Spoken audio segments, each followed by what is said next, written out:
লি লি লি লি লা লা লা। বৰ ধুনীয়া জেগা দেই। আগতে সৰুতে ইয়াতে বেছি সময় পাৰ কৰিছিলোঁ। কিমান খেলিলোঁ, কিমান পৰিলোঁ। মায়ে আহি মাৰি মাৰি ঘৰলৈ নিয়েহি। এতিয়া চলা ডাঙৰ হৈ চব গ'ল এইবিলাক। বহুত মনত পৰে দেই আগৰ দিনবোৰলৈ। ঐ বন্ধু, কি চাই আছ এইফালে? অথনিৰ পৰা দেখোন একেবাৰে ইফালে চাই গোটেই ভাৱত বিভোৰ হৈ আছ। কি ভাবি আছনো ইমান? কচোন বাৰু মোকো কি ভাবি আছ? এই জেগাকণৰ বিষয়ে ভাবি আছোঁ বুজিছনে। সৰুতে ইয়াতে আবেলি সময়টো পাৰ কৰিছিলোঁ। স্কুলৰ পৰা আহিয়ে ইয়াতে খেলোঁহি। লগৰ ল'ৰা ছোৱালী সকলো ইয়ালৈকে আহে। সৰুতে খেলি ধূলি সন্ধিয়াহে ঘৰলৈ যাওঁ আৰু। কেতিয়াবাতো মায়ে আহি পিটি পিটি নিয়েহি ইয়াৰ পৰা। সদায় মনত পৰে বুজিছনে সেই সৰুকালৰ দিনবোৰলৈ। সেইবাবে মাজে মাজে জেগাটোলৈ আহি মই সৰুকালৰ স্মৃতিবোৰ ৰোমন্থন কৰি থাকোঁ আৰু। হয় নেকি? তেনেকুৱা কথাহে। বাৰু তই সৰুতে মাৰৰ হাতৰ মাৰ খাইছিলিয়ে নাই? মনত আছেনে বাৰু কিমান মাৰ খালি?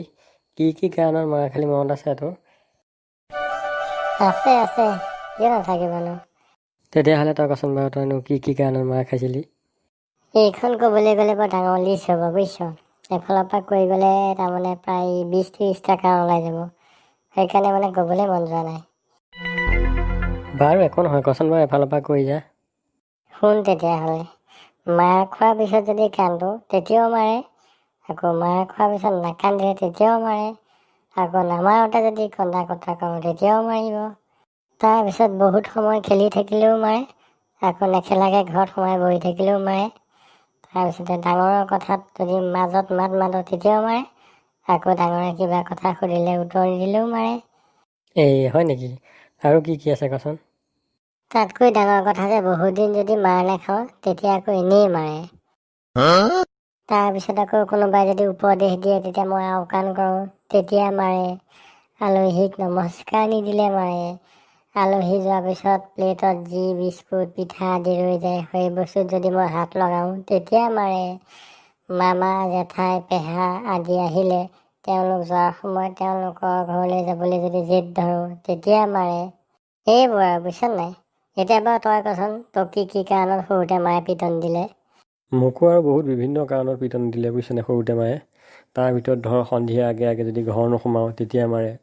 সন্ধিয়া চোতালত থকা ফুলৰ পুলিকেইটাত পানী নিদিলে তেতিয়া মাৰে। কাষৰ ঘৰত গৈ যদি আড্ডা দিওঁ তেতিয়া মাৰে।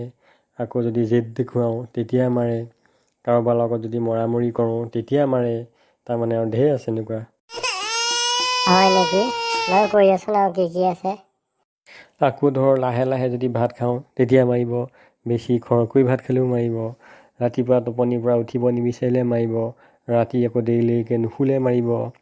খোৱাৰ সময়ত যদি বেলেগৰ ফালে চাই থাকোঁ তেতিয়া মাৰিব। ঠাণ্ডা দিনত গা নুধুলে মাৰিব। গৰমৰ দিনত বেছিকৈ গা ধুলেও মাৰিব। আনৰ গছৰ যদি ফল খাওঁ চুৰ কৰে তেতিয়া মাৰিব। স্কুলত কাণত ধৰা বা পিটন খোৱাৰ পাছত যদি কোনোবাই ঘৰত খবৰ দিয়ে তেতিয়াই মাৰিব। আকৌ জোৰকৈ সকলোৱে শুনাকৈ নপঢ়িলে মাৰিব। আকৌ বেছি জোৰতকৈ পঢ়িলেও মাৰে বুজিছ। একদম শান্তি নহ'ল আৰু জীৱনটোত। তেতিয়াহ'লে তোৰো একেই ন? আজিকালি ল'ৰা ছোৱালীয়ে ক'ত বুজিব আমাৰ আগতে পিটন খোৱাৰ কথা। আজিকালিতো আৰু আচাৰ ব্যৱহাৰেই নকৰে। একদম আমাৰ আগতে চোনা মোনা বুলি কৈ একদম আতি ধুনীয়াকৈ গা ধুৱাব। বাহিৰত ওলাই যাবলৈ নিদিয়ে, ভিতৰতে সোমাই ৰাখিবলৈ দিয়ে। আগতেতো আমি ভিতৰত নাথাকোৱেই, স্কুলৰ পৰা অহাৰ পিছত আৰু খেলিয়ে ফুৰোঁ। সেই দিনবোৰৰ কথা বেলেগ আছিল বুজিছ। সেইবাবে আজিকালি এই ঠাইডোখৰলৈ আহিলে মোৰ সেই অতীতৰ ল'ৰালি কালৰ কথাবিলাক বৰকৈ মনত পৰে। হয় নেকি? মোৰো মাজে মাজে মনত পৰে বুজিছ। এতিয়া গধূলি হ'বই হ'ল, ব'ল আৰু দুইটা ঘৰলৈ যাওঁগৈ। হয় বাৰু, ব'ল ঘৰলৈ যাওঁ।